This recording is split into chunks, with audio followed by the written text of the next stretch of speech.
Crecí en la Ciudad de México, crecí en una familia donde las mujeres han jugado un rol como que muy importante. Como que para mí era muy claro que yo iba a ser una profesionista exitosa y que iba a formar una familia. Mi personalidad es una personalidad extremadamente como cuadrada, estructurada. Me gusta mucho el orden, me gusta mucho tener toda la información como para tomar decisiones. Siempre fui así. Estudié finanzas y fui banquera de inversión muchos años. Y siempre pensé que ese iba a ser el camino que yo iba a seguir. Y cuando me fui a hacer la maestría, me di cuenta que como que quería salirme de mi zona de confort. Y en algún momento un amigo muy cercano me presenta a Daniel, que es el director de Bitso, y me dice, conózcanse. Esto es un momento en el tiempo donde las startups no estaban en boga, no era como hace 2 años que todo el mundo quería ser parte de una startup, sino era un momento donde era un poquito una locura como el querer irme a una startup. Cripto sin duda no era mainstream, o sea, cripto estaba en un punto donde todavía la gente decía como, ¿esto qué es? Nadie se acerque, no queremos nada que ver. Y siempre dije, si esto funciona, creo que la vamos a sacar del parque. Y si no funciona, puedo hacer una buena historia que contar. O sea, sí llego a Bitso al rol de la directora de finanzas, mismo que desempeñé 4 años y medio. Y termina siendo esta aventura a la que yo venía mucho más de lo que yo esperé. La parte del autoconocimiento en el ámbito profesional a mí me ha ayudado mucho a poder identificar cuándo realmente estoy dejando que mi raciocinio como que domine como que mis acciones y cuándo realmente son mis emociones o mis sesgos lo que me está guiando en mi toma de decisiones, en mis preferencias, ¿no? En mis comportamientos. Entonces, el poder hacer esa distinción y poder identificar esos momentos me ayuda como a tomar un paso atrás y decir, bueno, tal vez toca repensar esto y entender por qué estoy reaccionando así.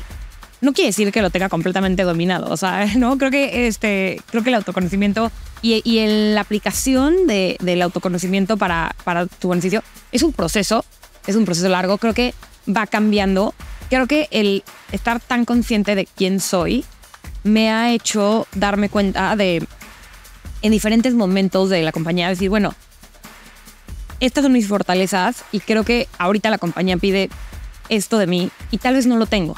Entonces tengo que hacer el catch up, ¿no? Tengo que convertirme en esa persona que la compañía me está pidiendo de mí y cómo lo voy a hacer.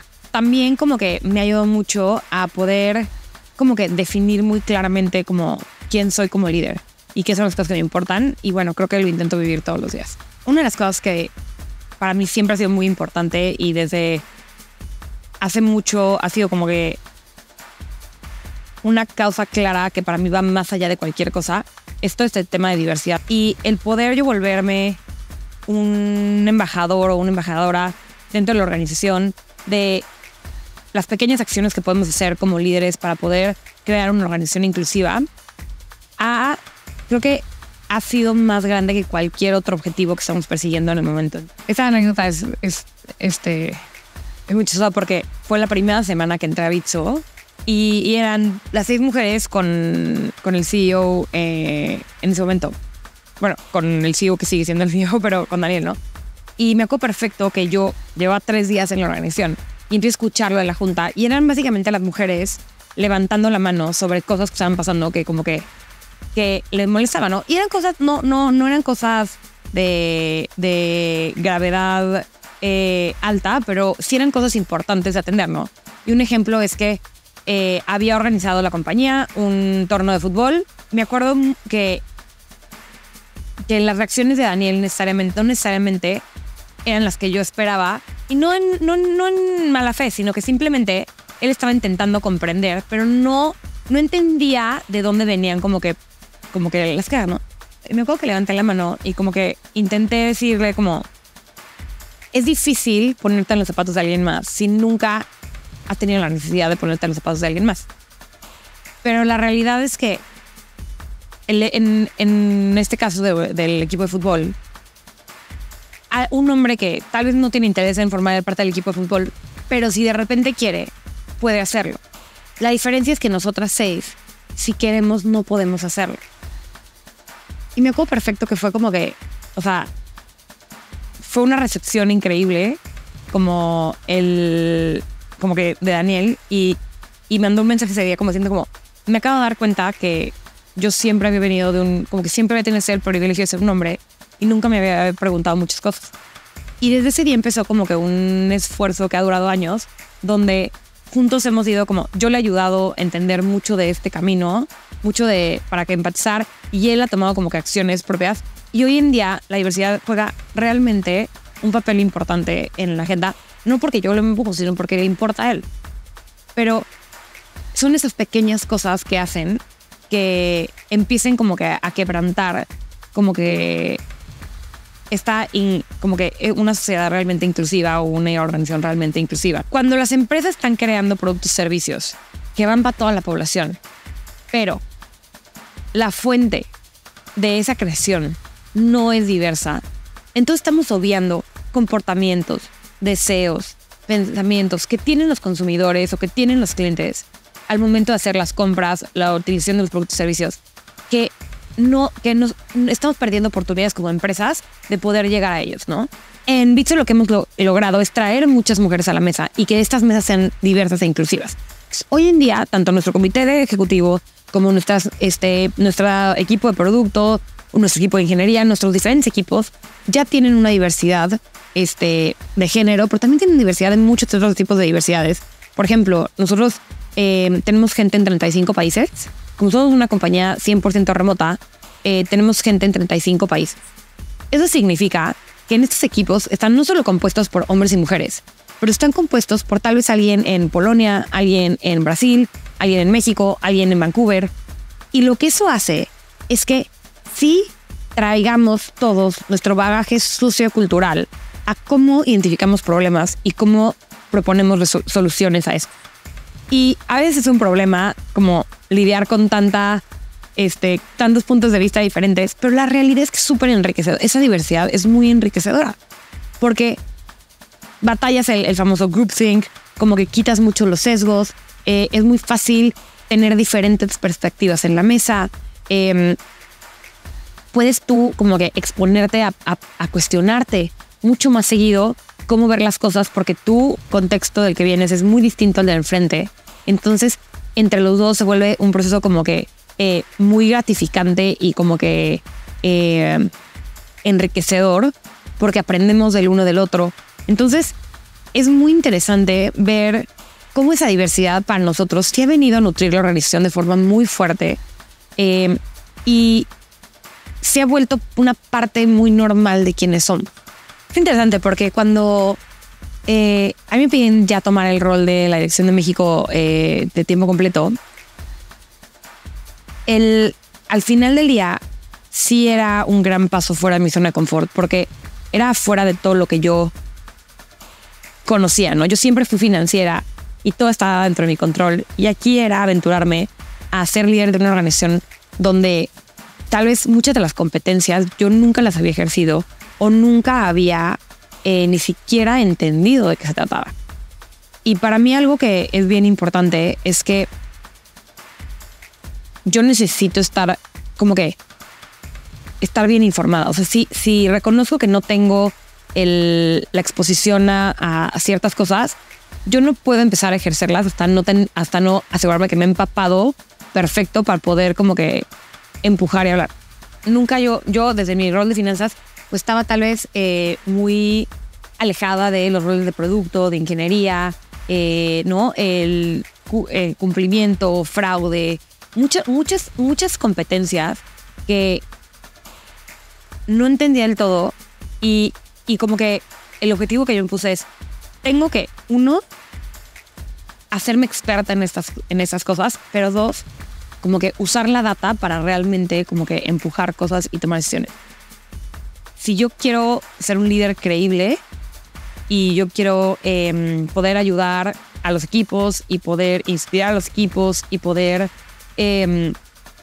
fomentar como que cierta estrategia en la compañía, tengo que tener ese conocimiento y entonces la verdad ha sido un reto bien interesante y que el autoconocimiento ha jugado un rol muy importante, pero hoy en día me siento un líder mucho más fuerte y mucho más complementario que lo que era hace un año.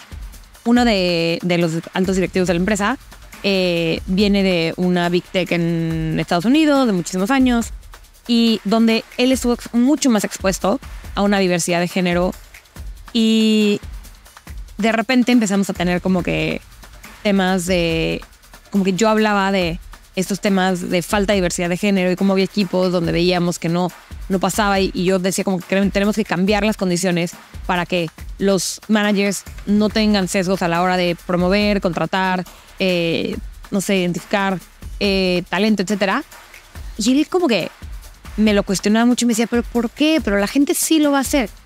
Y como que yo le decía, es como, tú vienes de un contexto donde ya sucede orgánicamente. En Latinoamérica estamos pasos atrás. Y entonces aquí todavía no sucede orgánicamente y tenemos que tomar las acciones necesarias para promover los comportamientos que queremos ver.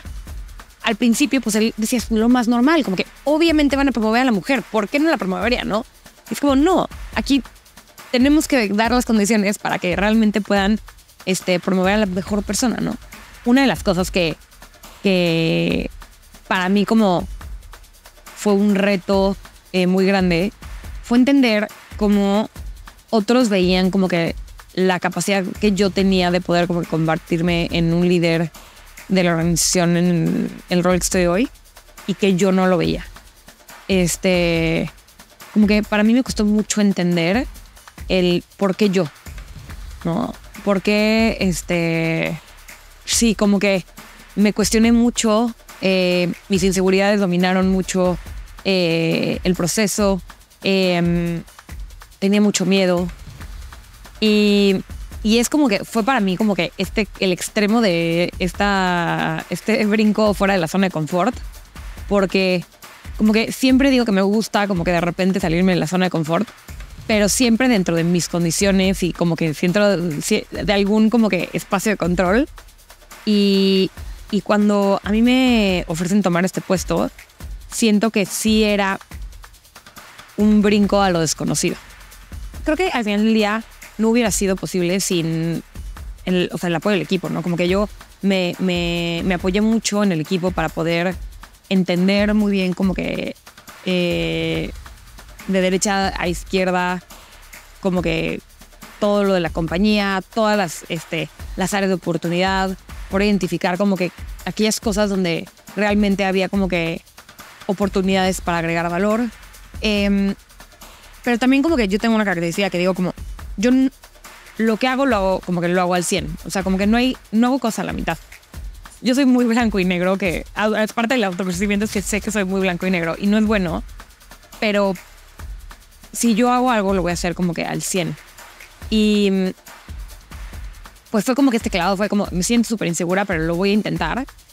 Y al darme cuenta muy rápidamente de que sí había como que oportunidad para que yo pudiera agregar valor y que sí tenía las capacidades para hacerlo, se vuelve como un círculo virtuoso donde sí es retroalimentación positiva y entonces me empecé a emocionar y me empezó a gustar. Y entonces empecé como, ok, sí puedo, ¿no? Y entonces creo que eso trajo muchas cosas positivas porque entendí que sí podía, ¿no? Y entendí que tal vez mucho de esta síndrome del impostor pues no tenía por qué estar ahí. Y una cosa que fue muy interesante para mí fue que en las primeras, no sé, 5 semanas, 6 semanas, como que me di cuenta que era buena en lo que hacía. O sea, como que me di cuenta que como sí tengo como las capacidades que tengo, sí pueden ayudar mucho como que a la compañía y sí creo que puedo como que crear valor. Pero para mí fue una genuina sorpresa. O sea, como que, y suena poco creíble, pero realmente en ese momento mis inseguridades habían dominado tanto como que mi ser, que yo pensaba como que yo no veía realmente eso, y fue muy rápido que me di cuenta, no, sí lo puedo hacer. El consejo que le daría a alguien en una situación similar es, muy probablemente esta persona, no importa cuántas veces se lo digan, no se lo va a creer.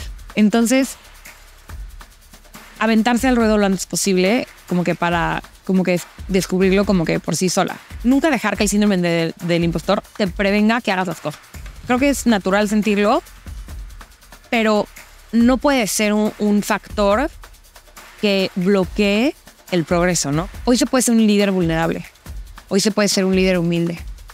Hoy se puede ser un líder que no tiene todas las respuestas. Tenemos que dejar de pensar que los líderes son aquellas figuras fuertes, perfectas, dominantes, que viven 24/7 y solo piensan en el trabajo y que nada más importa. Creo que para mí el mejor ejemplo de líder puede ser aquel que demuestra que la vida es un balance, que el trabajo es parte de la vida, pero la vida es parte de la vida. Que a veces se vale llorar en una junta, pero también a veces se vale sonreír. Que no tienen miedo a pasársela bien, a divertirse en el trabajo. No tienen miedo a contar con otros para llegar a cumplir sus objetivos. Que trabajan en equipo y que su principal responsabilidad es ayudar a que otros a sus alrededores crezcan. Visítanos en dalianpower.com y conoce nuestra misión de cerrar la brecha de género a través del desarrollo personal y programas para el crecimiento de empresas.